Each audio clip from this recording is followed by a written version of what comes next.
नमस्कार दोस्तों, सभी इलेक्ट्रो होम्योपैथी चिकित्सक बंधुओं का Jijai electro homeo clinic and research centre में डॉक्टर अजय कुमार खैरना स्वागत करता हूं।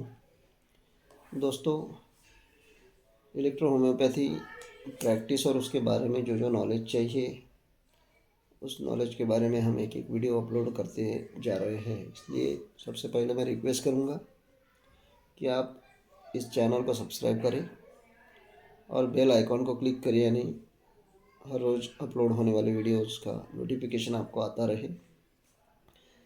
इससे पहले हमने diagnosis of patient, diagnosis of temperament और पल्स डायग्नोसिस इसके बारे में चर्चा की थी। पल्स डायग्नोसिस इलेक्ट्रो होम्योपैथी में बहुत महत्वपूर्ण हिस्सा है। हमारे इस देश की बहुत पुरातन साइंस जिसे हम कहेंगे वो है नाड़ी परीक्षण यानी पल्स डायग्नोसिस, जिसके पहले सीटी स्कैन, कोई अल्ट्रासाउंड, एमआरआई वगैरह सब कुछ भी नहीं था। उस पुरातन दौर में भी हमारे वैद्यराज सिर्फ नाड़ी परीक्षण करके, पल्स डायग्नोसिस करके बीमारियों का अचूक निदान करते थे। और आज भी हमारे इलेक्ट्रो होम्योपैथी में, आयुर्वेदा में, यूनानी में पल्स डायग्नोसिस बहुत महत्व मायने रखता है। जिसने पल्स डायग्नोसिस पे डीप नॉलेज ले लिया या पल्स डायग्नोसिस जिसको आता रहा, जो उसमें माहिर हो गया, वो सिर्फ पल्स डायग्नोसिस करके ही आधा पेशेंट डायग्नोसिस कर सकता है। इतना पावर इसमें है। इसका डीप नॉलेज अगर हमने लिया तो हम आधा पेशेंट सिर्फ पल्स डायग्नोसिस से ही कर सकते हैं, डायग्नोस कर सकते हैं। तो पल्स डायग्नोसिस करते वक्त हमें क्या क्या जिम्मेदारियां लेनी हैं या क्या क्या तरीके अपनाने हैं, ये सबसे महत्वपूर्ण हिस्सा है। कभी कभी हम जब पेशेंट आता है तो उसे कुर्सी पर बिठा के भी पल्स डायग्नोस करते हैं। ये सबसे गलत बात है। पेशेंट कभी भी लेटा हुआ हो तो उसका पल्स डायग्नोसिस ठीक से होता है, क्योंकि उसका हैंड जो है ऐसा स्ट्रेट होना चाहिए। स्ट्रेट हैंड होने के बाद उसके ऊपर हमारी ये जो दो उंगलियां हैं ठीक से इसे बैठनी चाहिए। इस दोनों उंगलियों का प्रेशर सीधा और सेम होना चाहिए। पेशेंट का हैंड और हमारी उंगली का प्रेशर 90 एंगल में एक्यूरेट होना चाहिए। इधर उधर कोई बात नहीं हो सकती, लेकिन होना चाहिए। दोनों उंगलियों का प्रेशर, ये जो दो उंगलियां हैं, इंडेक्स फिंगर और मिडल फिंगर, ये पल्स डायग्नोसिस में बहुत इम्पोर्टेंट है। इसका प्रेशर सीधा सेम होना चाहिए। थोड़ा कम ज़्यादा प्रेशर देने के बाद हम स्ट्रिक्टली फॉलो करते हैं कि पल्स डायग्नोस हुआ कि नहीं।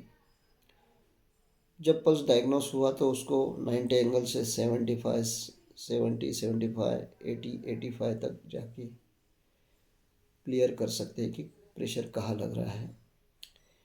प्रेशर पल्स का लगने के बाद वो किस उंगली पर लग रहा है वो हमें फाइनल करना है। इंडेक्स फिंगर पर है या मिडल फिंगर पर प्रेशर ज़्यादा है, वो फाइनल करना है। वो फाइनल होने के बाद जो भी जिस फिंगर पर हमें लग रहा है वो हम एक बार क्लियर कर लें। जिस फिंगर पर हमें वो लग रहा है वो फिंगर अगर क्लियर हो गया तो उसमें हम टेम्परामेंट भी डिटेक्ट कर सकते हैं, क्योंकि ये दोनों उंगलियां ऐसी हैं जिससे ये इंडेक्स फिंगर जो है ये रक्त प्रकृति हमें दर्शाती है और ये वात प्रकृति यानी लिम्फ प्रकृति दर्शाती है। ब्लड एंड लिम्फ, ये दोनों प्रकृति हमें ये उंगलियां दर्शाती है। अगर इससे हमने डिटेक्ट कर लिया कि पल्स यहाँ पर लग रही है तो आने वाला पेशेंट ये ब्लड टेम्परामेंट का है, ब्लड प्रकृति का है, यानी सैंग्यूइन टेम्परामेंट का है, ये ब्लड प्रकृति का है। और इसे लग रही है तो इससे हम डिटेक्ट कर सकते कि ये लिम्फेटिक टेम्परामेंट का है, लिम्फ प्रकृति से संबंधित है। ये दोनों चीज़ें अगर इसमें डायग्नोस हो गई तो हमारा आधा पेशेंट डायग्नोस हो जाता है। अब ये डायग्नोस करते वक्त हमें बहुत सावधानियां बरतनी है, क्योंकि नाड़ी परीक्षण करना इतनी आसान बात नहीं है। इस दोनों उंगलियों पे हमें पेशेंट डायग्नोस करना है, डिटेक्ट करना है, और वो इस तरह डिटेक्ट करना है कि वो किस ऑर्गन से, किस बीमारी से बीमार है, किस बीमारी किस ऑर्गन से संबंधित है, ये हमें डायग्नोस करने तक पहुंचना है। तो पहुंचने के लिए मैंने पिछले वीडियो में भी बताया था आपको कि ये दो उंगलियां सबसे इम्पोर्टेंट है, जिससे ये ब्लड सिस्टम से बिलोंग करती है। यानी ये सैंग्यूइन टेम्परामेंट हमें डायग्नोस कराती है, और ये लिम्फेटिक टेम्परामेंट रस प्रकृति से बिलोंग करती है, ये रक्त प्रकृति से बिलोंग करती है। इस पर हमें लग रहा है तो ये रक्त प्रकृति से है।